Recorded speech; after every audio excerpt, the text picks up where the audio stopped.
Our Master Jalaluddin Rumi. He is enlightened whose speech and behaviour accord, who repudiates the ordinary connections of the world. Dhul-Nun the Egyptian.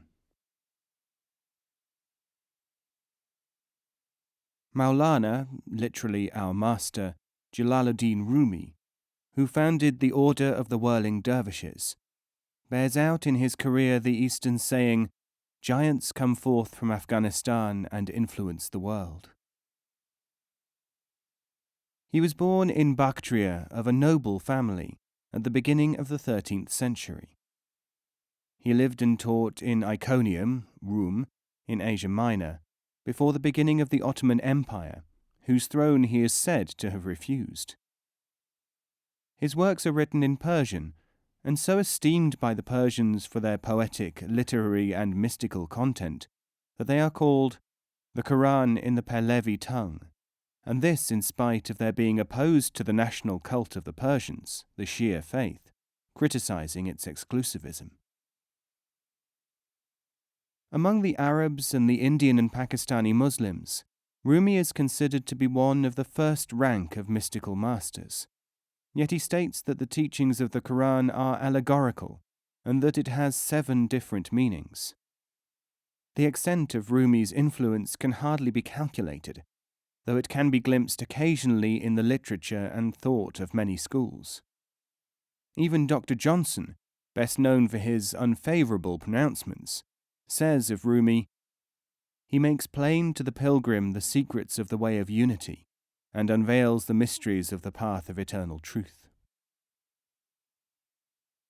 His work was well enough known within less than 100 years of his death in 1273, for Chaucer to use references to it in some of his works, together with material from the teachings of Rumi's spiritual precursor, Attar the chemist, 1150 to 1229 or 30. From the numerous references to Arabian material which can be found in Chaucer, even a cursory examination shows a Sufi impact of the Rumi school of literature.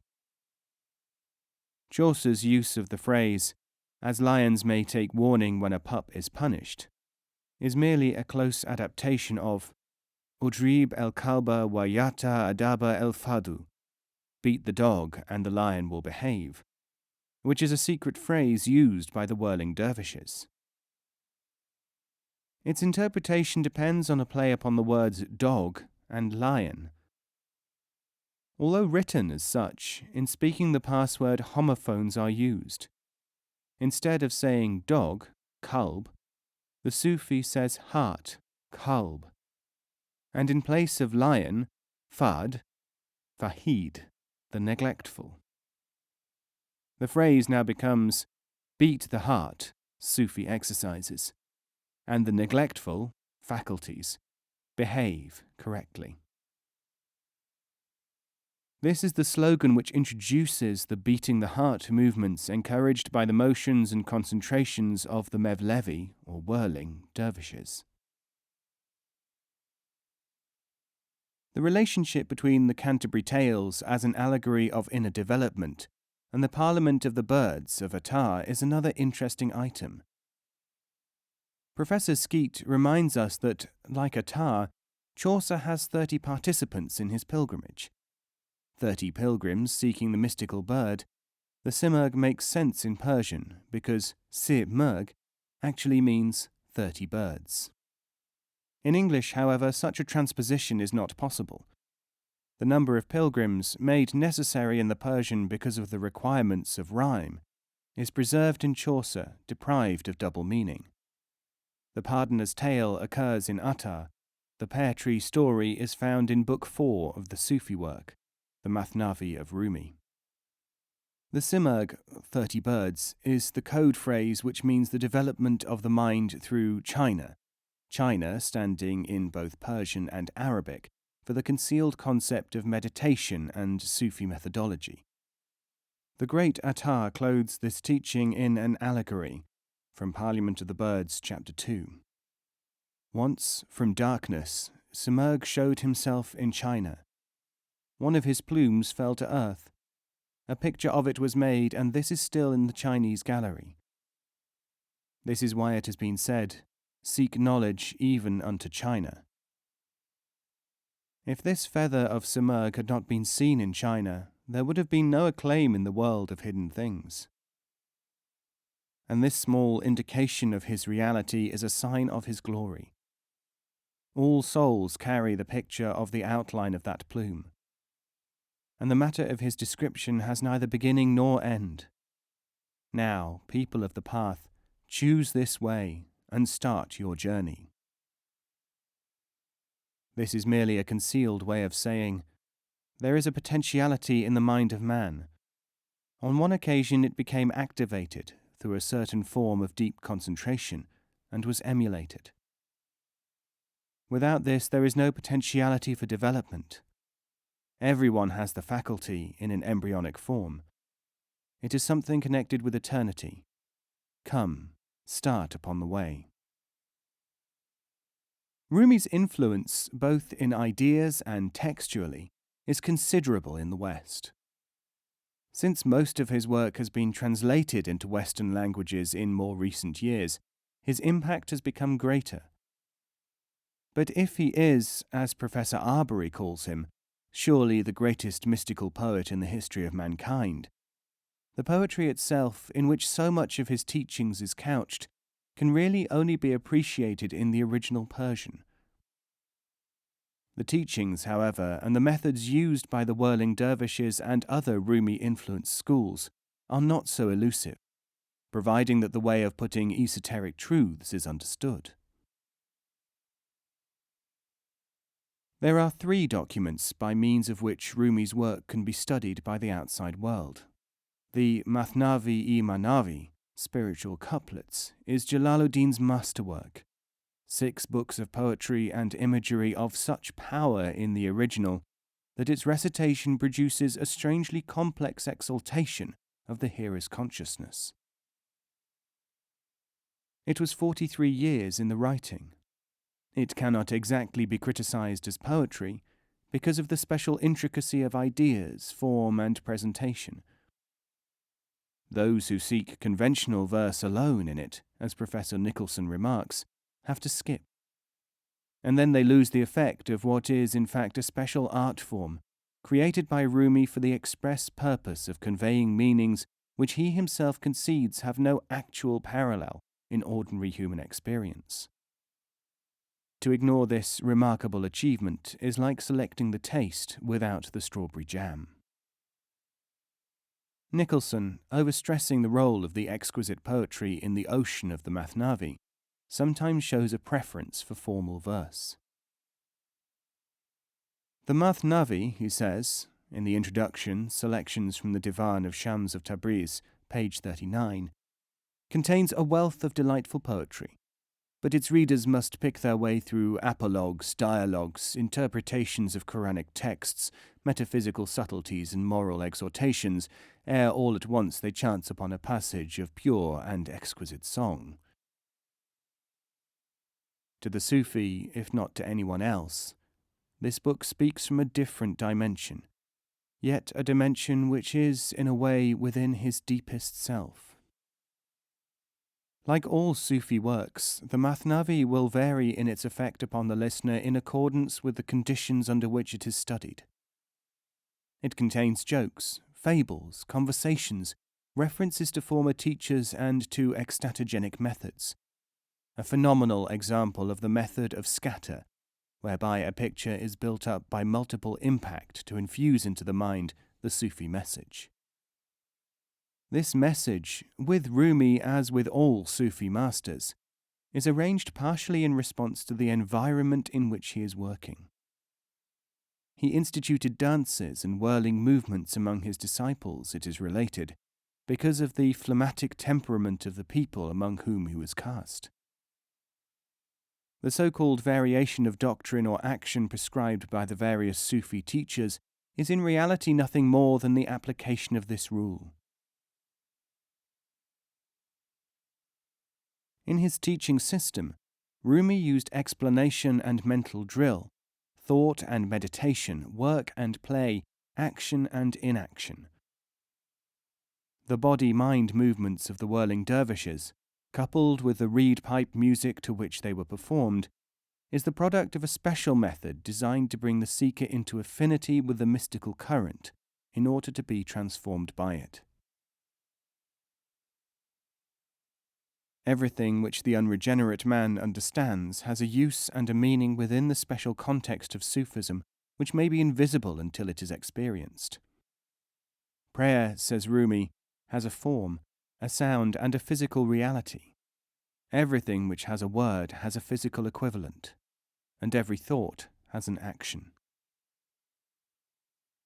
One of the really Sufic characteristics of Rumi is that, although he will uncompromisingly say the most unpopular thing, that the ordinary man, whatever his formal attainments, is immature in mysticism, he also gives the chance to almost anyone to attain progress toward the completion of human destiny. Like many Sufis cast in a theological atmosphere, Rumi first addresses his hearers on the subject of religion. He stresses that the form in which ordinary emotional religion is understood by organized bodies is incorrect. The veil of light, which is the barrier brought about by self-righteousness, is more dangerous than the veil of darkness, produced in the mind by vice. Understanding can come only through love, not by training by means of organizational methods. For him, the earliest teachers of religions were right. Their successors, apart from a few, organized matters in such a way as virtually to exclude enlightenment. This attitude requires a new approach to the problems of religion. Rumi takes the whole question out of the normal channel. He is not prepared to submit dogma to study and argument. The real religion, he says, is other than people think it is. Therefore, there is no virtue in examining dogma. In this world, he says, there is no equivalent to the things which are called the throne of God, the book, angels, the day of reckoning. Similes are used, and they are of necessity merely a rough idea of something else. In the collection of his sayings and teachings called In It What Is In It, Fihi Ma Fihi, used as a textbook for Sufis, he goes even further. Mankind, he says, passes through 3 stages. In the first one, he worships anything, man, woman, money, children, earth, and stones. Then, when he has progressed a little further, he worships God. Finally, he does not say, I worship God, nor I do not worship God. He has passed into the last stage. In order to approach the Sufi way, the seeker must realize that he is, largely, a bundle of what are nowadays called conditionings, fixed ideas and prejudices, automatic responses sometimes which have occurred through the training of others. Man is not as free as he thinks he is. The first step for the individual to get away from thinking that he understands, and really understand. But man has been taught that he can understand everything by the same process, the process of logic. This teaching has undermined him. If you follow the ways in which you have been trained, which you may have inherited, for no other reason than this, you are illogical. The understanding of religion and what the great religious figures taught is a part of Sufism. Sufism uses the terminology of ordinary religion, but in a special manner which has always excited the anger of the nominally devout. To the Sufi, generally speaking, each religious teacher symbolizes, in his creed and especially in his life, an aspect of the way whose totality is Sufism. Jesus is within you, says Rumi, seek his aid. And then do not seek from within yourself, from your Moses, the needs of a Pharaoh.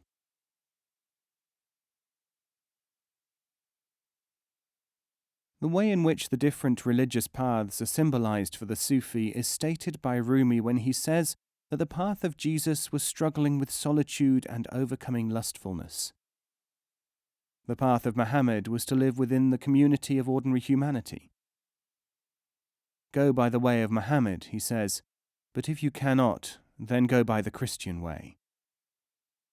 Rumi here is not by any means inviting his hearers to embrace one or other of these religions. He is pointing to the ways in which the seeker can find fulfillment, but fulfillment through the Sufic understanding of what the paths of Jesus and Muhammad were. Similarly, when the Sufi speaks of God, he does not mean the deity in the sense in which it is understood by the man who has been trained by the theologian. This deity is accepted by some, the pious, rejected by others, the atheists. But it is a rejection or acceptance of something which has been presented by the scholastics and priesthood. The God of the Sufis is not involved in this controversy, because divinity is a matter of personal experience to the Sufi. All this does not mean that the Sufi is trying to take away the exercise of the reasoning faculty. Rumi explains reason is essential, but it has a place. If you want to have clothes made, you visit a tailor. Reason tells you which tailor to choose. After that, however, reason is in suspense. You have to repose complete trust, faith, in your tailor that he will complete the work correctly. Logic, says the master, takes the patient to the doctor. After that, he is completely in the hands of the physician.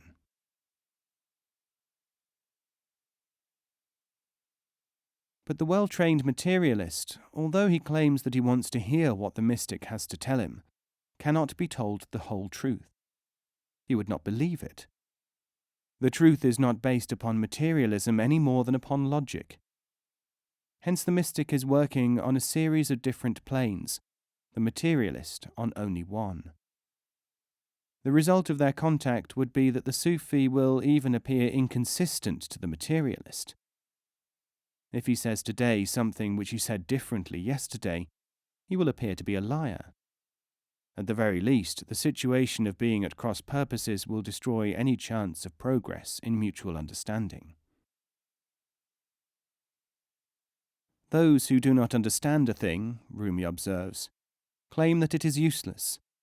The hand and the instrument are as flint and steel. Strike flint with earth, will a spark be made?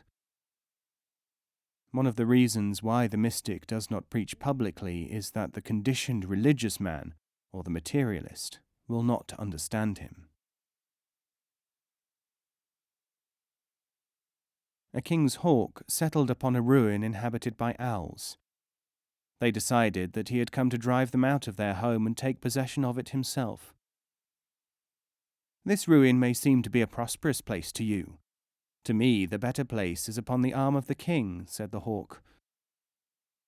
Some of the owls cried, "Do not believe him. He is using guile to steal our home." The use of fables and illustrations like this one is very widespread among the Sufis, and Rumi is the master fabulist of their number. The same thought is often given by the master in many different forms in order to make it penetrate the mind. Sufis say that an idea will enter the conditioned or veiled mind only if it is so phrased as to be able to bypass the screen of conditionings. The fact that the non-Sufi has so little in common with the Sufi means that the Sufis have to use the basic elements which exist in every human being, and which are not entirely killed by any form of conditioning.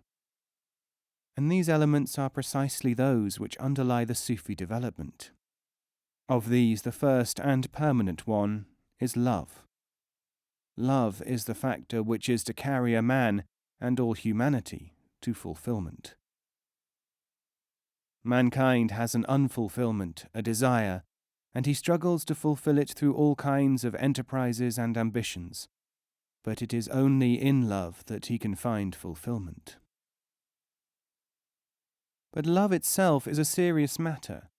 It is something which keeps pace with enlightenment. Both increase together. The full potential fire of illumination is too powerful to be endured all at once. The heat of a furnace may be too great for you to take advantage of its warming effect, while the weaker flame of a lamp may give you the heat which you need. Everyone, when he gets to a certain stage of mere personal sophistication, thinks that he can find the way to enlightenment by himself. This is denied by Sufis, for they ask how a person can find something when he does not know what it is. Everyone has become a gold seeker, says Rumi, but the ordinary do not know it when they see it. If you cannot recognize it, join a wise man. The ordinary man, thinking that he is on the path of enlightenment, often sees only a reflection of it. Light may be reflected upon a wall. The wall is the host to the light. Do not attach yourself to the brick of the wall, but seek the eternal original. Water needs an intermediary, a vessel, between it and the fire, if it is to be heated correctly. How is the seeker to set about his task of getting on the right path? In the first place, he should not abandon work and living in the world. Do not give up working, instructs Rumi. Indeed, the treasure which you seek derives from it. This is one reason why all Sufis must have a constructive vocation. Work, though, is not only ordinary labour or even socially acceptable creativity. It includes self-work, the alchemy whereby man becomes perfected. Wool, through the presence of a man of knowledge, becomes a carpet. Earth becomes a palace. The presence of a spiritual man creates a similar transformation. The man of wisdom is initially the guide of the seeker. As soon as possible, this teacher dismisses the disciple, who becomes his own man of wisdom, and then he continues his self-work. False masters in Sufism, as everywhere else, have not been few. So the Sufis are left with a strange situation that whereas the false teacher may appear to be genuine, because he takes pains to appear what the disciple wants him to be, the true Sufi is often not like what the undiscriminating and untrained seeker thinks a Sufi should be like. Rumi warns, "Judge not the Sufi to be that which you can see of him, my friend. How long, like a child, will you prefer only nuts and raisins?" The false teacher will pay great attention to appearance, and will know how to make the seeker think that he is a great man, that he understands him, that he has great secrets to reveal. The Sufi has secrets, but he must make them develop within the disciple. Sufism is something which happens to a person, not something which is given to him. The false teacher will keep his followers around him all the time, will not tell them that they are being given a training which must end as soon as possible, so that they may taste their development themselves and carry on as fulfilled people. Rumi calls upon the scholastic, the theologian, and the follower of the false teacher. When will you cease to worship and to love the pitcher? When will you begin to look for the water? Externals are the things which people usually judge by. Know the difference between the colour of the wine and the colour of the glass. The Sufi must follow all the routines of self-development. Otherwise, mere concentration upon one will cause an imbalance, leading to loss. The speed of development of different people varies. Some, says Rumi, understand all from reading a line. Others, who have actually been present at an event, know all about it. The capacity for understanding develops with the spiritual progress of the individual. The Meditations of Rumi include some remarkable ideas, designed to bring the seeker into an understanding of the fact that he is temporarily out of contact with complete reality, even though ordinary life seems to be the totality of reality itself. What we see, feel, and experience in ordinary, unfulfilled life, according to Sufic thinking, is only a part of the great whole. There are dimensions which we can reach only through effort. Like the submerged portion of the iceberg, they are there, though unperceived under ordinary conditions. Also, like the iceberg, they are far greater than could be suspected by superficial study. Rumi uses several analogies to explain this. One of the most striking is his theory of action. There is, he says, such a thing as comprehensive action, and there is also individual action. We are accustomed to seeing, in the ordinary world of sense, only individual action. Supposing a number of people are making a tent. Some sew, others prepare the ropes, some again weave. They are all taking part in a comprehensive action, although each is absorbed in his individual action. If we are thinking about the making of the tent, it is the comprehensive action of the whole group which is important. In certain directions, the Sufi says, life must be looked upon as a whole as well as individually. This getting into tune with the whole plan, the comprehensive action of life, is essential to enlightenment. Little by little, as his experiences increase, the Sufi begins to reshape his thinking along these lines. Before he had actual experience of mysticism, he was either a scoffer, uncommitted, or had a completely illusory idea of the nature of the experience, and especially of the teacher and the path. Rumi gives him meditations designed to overcome the overdevelopment of certain ideas, which are current among the uninstructed. Man expects to be given a golden key, but some are faster than others in developing. A man travelling through the darkness is yet travelling. A disciple is learning when he does not know that he is learning, and as a result he may well chafe. In winter, Rumi reminds him, a tree is collecting nutriment. People may think that it is idle because they do not see anything happening. But in spring they see the buds. Now they think it is working. There is a time for collecting and a time for releasing. This brings the subject back to the teaching. Enlightenment must come little by little, otherwise it would overwhelm. The tools of scholasticism, used sparingly by Sufis, are being replaced by esoteric training, and this has to be done in accordance with the capacities of the student. The tools of the goldsmith, our teacher remarks, in the hands of the cobbler are like seeds sown in sand, and the cobbler's tools in the farmer's hand are like straw offered to a dog, or bones to a donkey. The attitude toward ordinary conventions of life undergoes an examination. The question of humanity's inner yearnings is seen not as a Freudian need, but as a natural instrument inherent in the mind in order to enable it to attain to truth.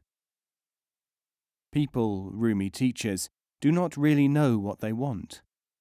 Their inner yearning is expressed in 100 desires which they think are their needs. These are not their real desires, as experience shows. For when these objectives are attained, the yearning is not stilled.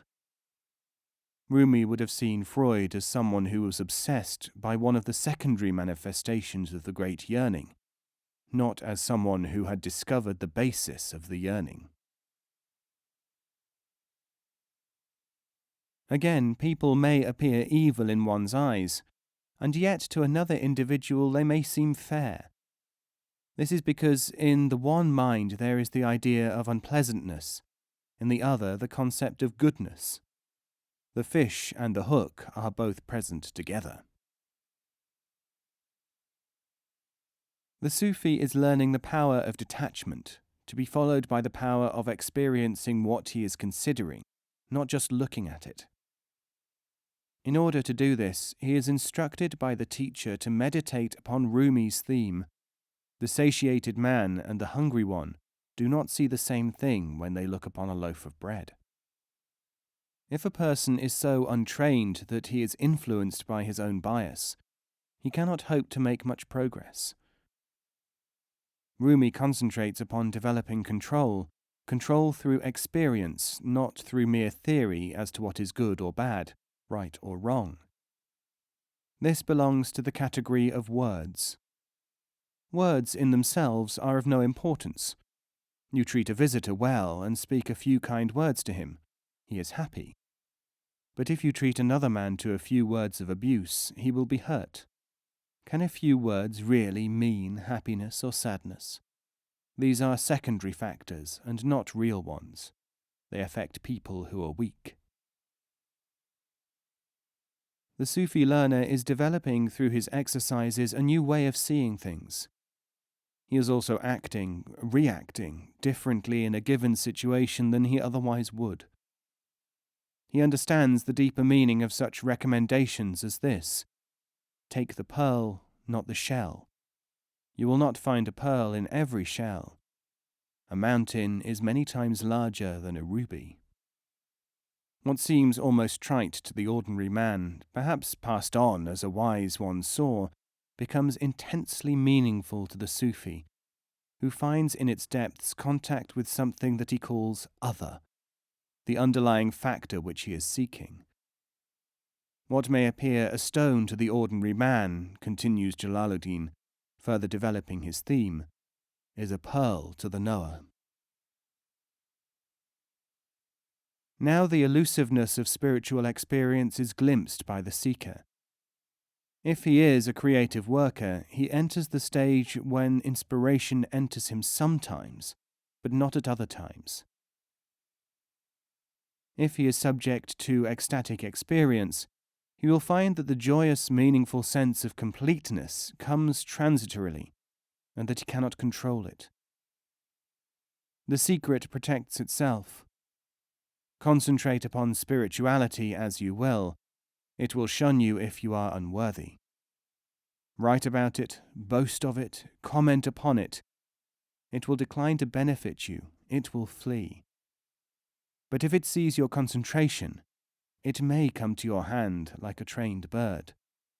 Like the peacock, it will not sit in an unworthy place. It is only when he is beyond this stage of development that the Sufi can communicate anything of the path to others. If he tries to do so before, it will flee. Here, too, the need for a delicate balance between extremes is essential, or the whole effort may be in vain. The net which is your mind, observes Rumi, is delicate.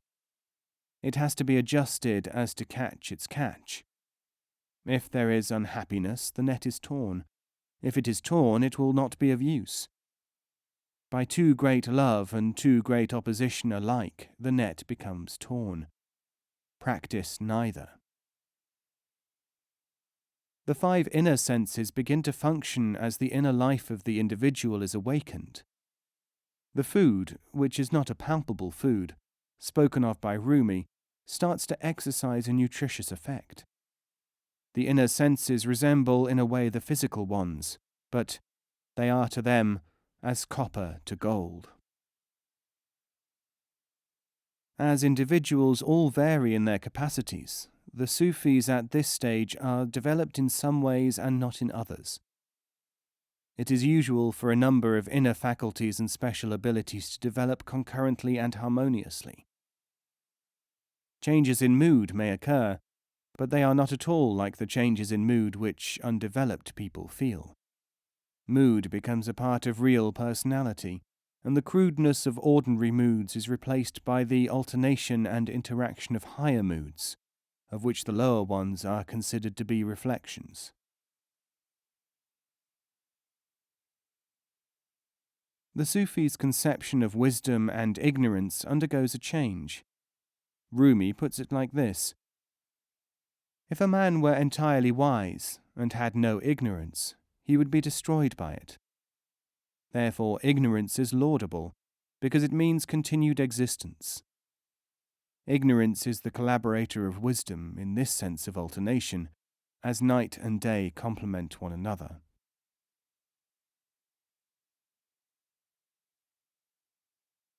The working together of opposite things is another significant theme of Sufism. When apparent opposites are reconciled, the individuality is not only complete, it also transcends the bounds of ordinary humanity as we understand them. The individual becomes, as near as we can state it, immensely powerful. What this means and how it takes place are matters of personal experience outside the realm of mere writing. Rumi reminds us in another place, talking of the written words, "The book of the Sufis is not the darkness of letters, it is the whiteness of a pure heart." Now the Sufi attains some of the insights which are associated with the developing of an infallible intuition. His feeling for knowledge is such that he can, by reading a book, often sift the fact from the fiction, the real intention of the author from other elements. Especially threatened by this faculty are the imitators, who claim to be Sufis, and whom he is able to see through. Yet his sense of balance shows him how far the imitator may be of value in the cause of Sufism. Rumi comments upon this function in the Mathnavi, and this teaching is faithfully passed on by Sufi teachers when they find that the student has reached this stage. The imitator is like a canal. It does not itself drink, but may transit water to the thirsty. As he progresses on the path, the Sufi realizes how immensely complex and even perilous it is, unless carried out in accordance with the method which has been developed through the ages. Using a fable, the Mathnavi records this stage of the experiences. A lion entered a stable, ate an ox which he found there, and sat in its place. The stable was dark, and the ox's owner entered and felt around for his animal. His hands passed over the lion's body. The lion said, "If there were any light, he would die of fright. He strokes me thus only because he takes me for an ox." Read as an ordinary story, this vivid sketch might be passed over as just a version of fools rushing in where angels fear to tread. The understanding of true meanings behind inexplicable worldly happenings is another consequence of Sufi development. Why, for instance, does a certain phase in mystical study take one person longer than another, even if he is carrying out roughly the same routines? Rumi illustrates the experiencing of a special dimension in life which veils the complete workings of actuality, giving us an unsatisfactory view of the whole. Two beggars, he says, came to the door of a house. One was immediately satisfied and given a piece of bread. He went away. The second was kept waiting for his morsel. Why? The first beggar was not greatly liked. He was given stale bread. The second was made to wait until a fresh loaf was baked for him. This story illustrates a theme which recurs frequently in Sufic teaching, that there is often one element in a happening which we do not know. Yet we base our opinions on material which is incomplete.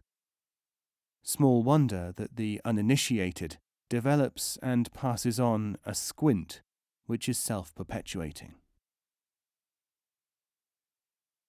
"You belong," sings Rumi in one verse, "to the world of dimension, but you come from non-dimension. Close the first shop, open the second." All life and all creation is seen in a new and comprehensive form. The worker, to use the imagery of the Mathnavi, is hidden in the workshop, hidden by the work, which has, as it were, spun a web over him. The workshop is the place of vision. Outside it is the place of darkness. The Sufi's position as one with greater insight into matters of the world and of the whole, as opposed to the part, gives him a tremendous potentiality for power. But he can exercise this only in association with the rest of creation, first with the other Sufis, then with mankind, finally with all creation. His powers and his very being are linked with a new set of relationships. People come to him, and he realizes that even those who scoff have quite possibly come to learn rather than to score a point over him. He regards a great number of happenings as a sort of question and answer. A visit to a sage he considers to be the approach, teach me. Hunger may be a question, send food. Abstinence from food is an answer, a negative one. And, as Rumi concludes this passage, the answer to the existence of a fool is silence.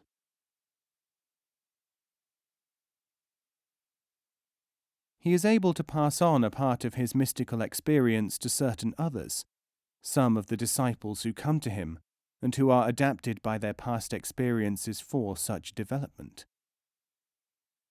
This is sometimes done by mutual concentration exercises, tajali, and its practice may develop into the true mystical experience. At first, Rumi told his disciples, enlightenment comes to you from the adepts. This is imitation. But when it comes frequently, it is the experience of truth. A Sufi may often, during many of the stages of the search, seem to be unheeding of the feelings of others, or otherwise out of step with society. When this is so, it is because he has glimpsed the true character of a situation behind the apparent situation visible only partially to others. He acts in the best possible way, though he does not always know why he has said or done a thing. Jalaluddin in Fihi ma Fihi gives an illustration of just such a situation. A drunken man saw a king pass by with a highly prized horse. He called out some uncomplimentary remark about the horse. The king was angry and summoned him to his presence later. At that time, explained the man, a drunkard was standing on that roof. I am not him, for he is gone. The king was pleased with the reply and rewarded him. The drunk is the Sufi, just as is the sobered man. The Sufi, in his state of association with true reality, acted in a certain way. As a result, he was rewarded. He had also performed a function in explaining to the king that people are not always responsible for their actions. He had, too, given the king a chance to perform a good action. No ripe grape becomes unripe again, and human evolution cannot be stopped. It can be directed, however, and it can also be interfered with by those who do not know what true intuition is. Thus the teachings of the Sufis can become distorted. Thus, too, can the adept be treated if he allows himself to be seen too openly by the profane. As for actually preaching Sufic things to those without, Rumi, like other Sufi teachers, is prepared always to make a general invitation. While the inner lamp of jewels is still alight, hasten to trim its wick and provide it with oil. But he is in accord with the teachers who refuse to discuss the cult with all and sundry. Summon horses to a place other than where grass is to be found, and they will question it, no matter what it is. The Sufis oppose the pure intellectuals and scholastic philosophers partly because they believe that such training of the mind is obsessive, and one-track thinking is bad for that mind, and for all other minds as well. Equally, all those who think that all that matters is intuition or asceticism are strongly combated by Sufic teaching. Rumi insists upon the balance of all the faculties. The union of mind and intuition which brings about illumination and the development which the Sufis seek is based upon love, always love. This insistent theme of Rumi is nowhere better expressed than in his writings, unless it be within the actual walls of a Sufi school. Just as intellectualism works with palpable materials, Sufism works with both perceptible and inner ones. Where science and scholasticism ever narrow their scope to take in smaller and smaller areas of study, Sufism continues to embrace every evidence of the great underlying truth, wherever it may be found. This power of assimilation and ability to invoke symbolism, story, and thought from the underground Sufic current has caused the outward commentators, even in the East, great excitement and new pastimes. They track down the origins of a story in India, an idea in Greece, an exercise among shamans. These elements they bear back delightedly to their desks, eventually to provide ammunition in the struggle in which their opponents are only each other. The unique atmosphere of Sufi schools is found in the Mathnavi and Fihi ma Fihi, but many externalists consider they are confusing, chaotic, and loosely written. True, both books are partially guides which have to be used in conjunction with actual Sufic teaching and practice, work, thought, life, and art. But even one commentator who accepted the reality of this atmosphere as deliberately created, and who repeated the Sufi account of this in print, showed himself in personal contact to be rather bewildered by the whole thing. Still, it must be said that he considered himself to be a Sufi, although not admitted by any Sufic method.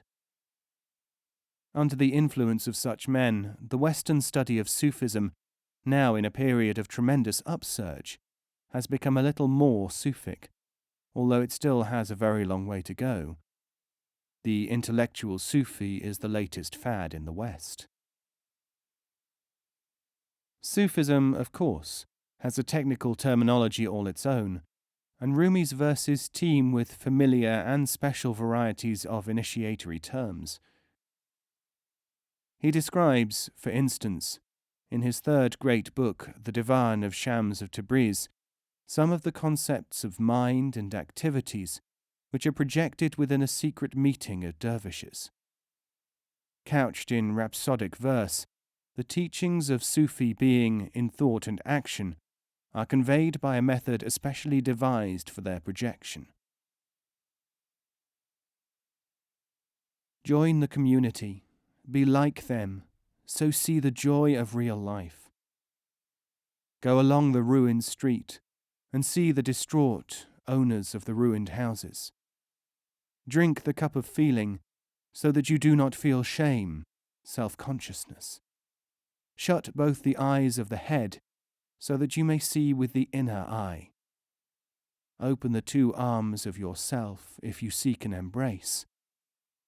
Shatter the earthen idol in order to see the face of idols. Why accept so great a dowry for a feeble hag? And for 3 loaves, why do you accept military servitude? The friend returns at night. Tonight do not take a draught. Shut your mouth against food, that you gain the food of your mouth. In the assembly of the kindly cup-bearer, circle yourself. Come into the circle.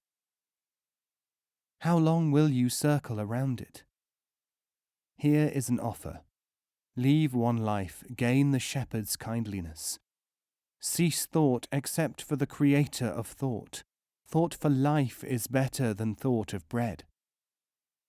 In the amplitude of God's earth, why have you fallen asleep in a prison? Abandon complicated thoughts in order to see the concealed answer. Be silent of speech to attain enduring speech. Pass life and world in order to see the life of the world. Although the actuality of Sufi being cannot be assayed by the more limited criteria of discursive thought, this poem can be seen as an assembling of the salient factors in the Rumi method. He stipulates a community dedicated to perceiving reality, of which apparent reality is only a substitute.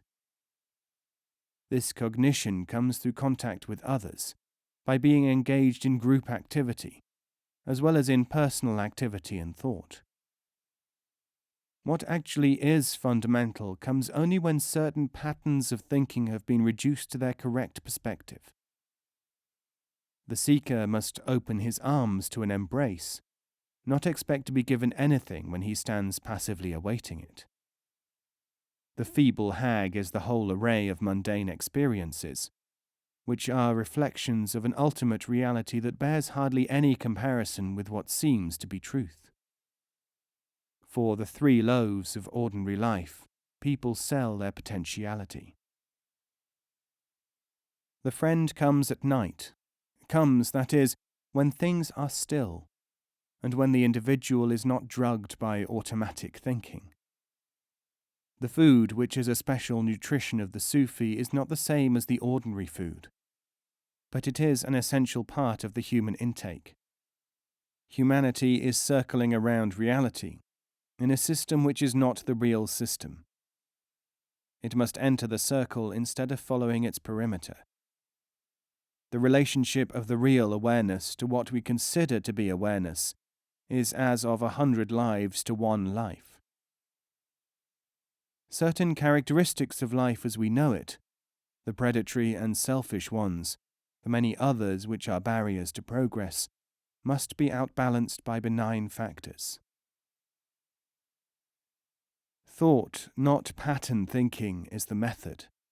Thought must be for all life, not for small aspects of it. Man is like someone who has the choice of traversing the earth, but has fallen asleep in a prison. The complications of misplaced intellectualism hide the truth. Silence is a prelude to speech, real speech. The inner life of the world is gained by ignoring the fragmentation implied by life and world. When Rumi died in 1273, he left his son Bahudin to carry on the generalship of the Mevlevi order. Surrounded in life by people of every creed, his funeral was attended by people of every description. A Christian was asked why he wept so bitterly at the death of a Muslim teacher. His reply shows the Sufi idea of recurrence of teaching and of the transmission of spiritual activity. We esteem him as the Moses, the David, the Jesus of the age. We are all his followers and his disciples. The Life of Rumi shows the mixture of transmitted law and personal illumination which is central to Sufism. His family was descended from Abu Bakr, the companion of Muhammad, and his father was related to King Kharazim Shah. Jalaluddin was born in Balkh, a centre of ancient teaching, in the year 1207, and it is claimed in Sufi legend that it was foretold by Sufi mystics that a great future would be his. The king of Balkh, under the influence of powerful scholastics, turned against the Sufis, and especially against his kinsman, our Rumi's father. One Sufi master was drowned in the Oxus by order of the Shah. This persecution foreshadowed the invasion of the Mongols, in which Najmuddin, the greatest, the Sufi leader, was killed on the battlefield. It is this master who founded the Kubravi order, which is closely connected with the development of Rumi. The virtual destruction of Central Asia by Genghis Khan's forces caused the dispersal of the Turkestan Sufis. Rumi's father fled with his young son to Nishapur, where they met another great teacher of the same Sufi stream, the poet Attar, who blessed the child and spiritualized him with the Sufi Baraka. He presented to the boy a copy of his Asranama, Book of Secrets, written in verse. Sufi tradition has it that since the spiritual potential of the young Jalaluddin had been recognized by the contemporary masters, their concern for his protection and development became the motive for the travels of the refugee party. They left Nishapur with the saintly Attar's words in their ears. This boy will spark the fire of divine exaltation for the world. The city was not safe. Attar, like Najmuddin, awaited his turn for a martyr's grave, which he gained at the hands of the Mongols not long afterward. The Sufi group with their fledgling leader reached Baghdad, where they heard of the utter destruction of Balkh and the slaughter of its inhabitants. For some years they wandered, performing the pilgrimage to Mecca, returning northward to Syria and Asia Minor, visiting Sufi centres. Central Asia was falling apart under the relentless blows of the Mongols, and Islamic civilization, after fewer than 600 years of life, seemed about to be snuffed out. Rumi's father ultimately made his headquarters not far from Konya, which is associated with the name of St. Paul. The city was at this time in the hands of the Seljuk monarchs, and the king invited Jalaluddin's father to settle there. He accepted a professorial post and continued instructing his son in the Sufi mysteries. Jalaluddin also came into contact with the greatest master, the poet and teacher Ibn al-Arabi of Spain, who was in Baghdad about this time. The contact was established through Burhanuddin, one of Rumi's teachers, who had made his way to the Seljuk regions to find Rumi's father recently dead. Replacing him as Rumi's mentor, he took him to Aleppo and Damascus. It was when he was nearly 40 that Rumi started his semi-public mystical teachings.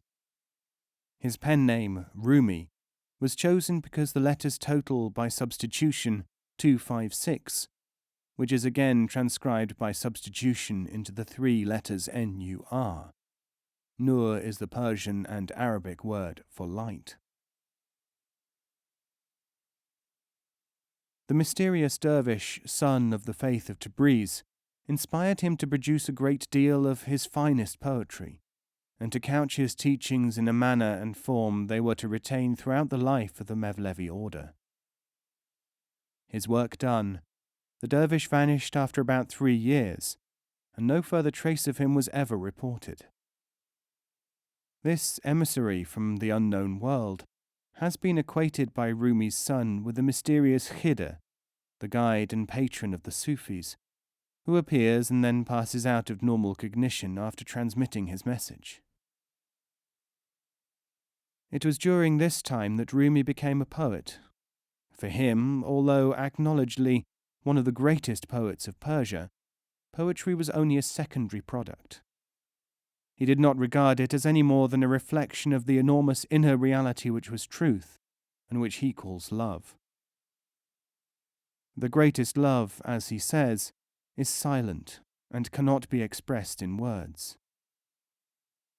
Although his poetry was to affect men's minds in a way that can only be called magical, he was never carried away by it to the extent of identifying it with the far greater being of which it was a lesser expression. At the same time, he recognized it as something which could form a bridge between what he really felt and what he could do for others. Adopting the Sufic methods of getting a thing into perspective, even at the risk of demolishing the fondest ideas, he himself assumes the role of critic of poetry. People come to him, he says, and he loves them. In order to give them something to understand, he gives them poetry. But poetry is for them, not for him, however great a poet he may be. What, after all, is my concern with poetry? In order to hammer home the message, as only a poet with the greatest contemporary reputation could dare to do, he states categorically that in comparison with the true reality he has no time for poetry. This is the only nutrition, he says, that his visitors can accept, so like a good host, he provides it. The Sufi must never allow anything to stand as a barrier between what he is teaching and those who are learning it. Hence Rumi's insistence upon the subsidiary role of poetry in the perspective of the real quest. What he had to communicate was beyond poetry. To a mind conditioned to the belief that there is nothing more sublime than poetic expression, such a feeling might produce a sense of shock. It is just this application of impact which is necessary to the Sufi cause, in the freeing of the mind from attachment to secondary phenomena, idols. Rumi, the inheritor of his father's chair, now projected his mystical teachings through artistic channels. Music, dancing, and poetry were cultivated and used in the dervish meetings. Alternating with these were certain mental and physical exercises designed to open the mind to the recognition of its greater potential through the theme of harmony. Harmonious development through the medium of harmony might be a description of what Rumi was practicing. Studying such of his teachings as they can from the outside, many foreign observers have been bewildered by Rumi. One refers to his very unoriental view that woman is not a mere plaything, but a ray of deity. One poem of Rumi's, published in the Divan of Shams of Tabriz, has caused a certain amount of confusion to the literalists. It appears to refer to Rumi's examination of all forms of current religion, old and new, and his conclusion that the essential truth lay in the inner consciousness of man himself, not in external organizations. This is true if we realize that, according to Sufi belief, the examining of these creeds is done in a special way. The Sufi does not necessarily literally travel from one country to another, seeking religions to study and taking what he can from them. Neither does he read books of theology and exegesis in order to compare one with the other. His journey and his examination of other ideas takes place within himself. This is because the Sufi believes that, like anyone experienced in anything else, he has an inner sense against which he can measure the reality of religious systems.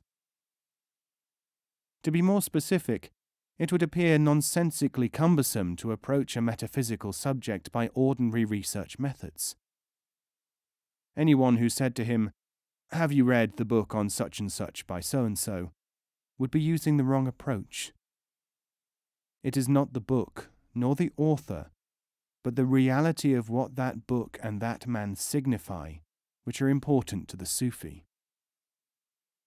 In order to make his assessment of a person or his teachings, the Sufi needs only a sample. But this sample has to be accurate. He must, in other words, be placed into rapport with the essential factor in the teaching in question. A disciple, for instance, who does not thoroughly understand the system which he is following, cannot convey enough of that system to the Sufi to enable an assessment to be made. This is the poem in which Rumi speaks of the attaining of the rapport with various faiths and his reaction to them. Cross and Christians, end to end I examined. He was not on the cross. I went to the Hindu temple, to the ancient pagoda. In neither was there any sign. To the heights of Herat I went, and Kandahar. I looked. He was not on height or lowland. Resolutely I went to the top of the mountain of Kaf. There only was the place of the Anka bird. I went to the Kaaba. He was not there. I asked of his state from Ibn Sina. He was beyond the limits of the philosopher Avicenna. I looked into my own heart. In that his place I saw him. He was in no other place.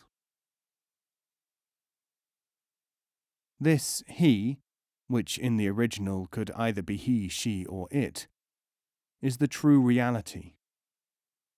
The Sufi is eternal, and his use of words like drunkenness or grape or heart is necessary, but ultimately so approximate as to appear a travesty.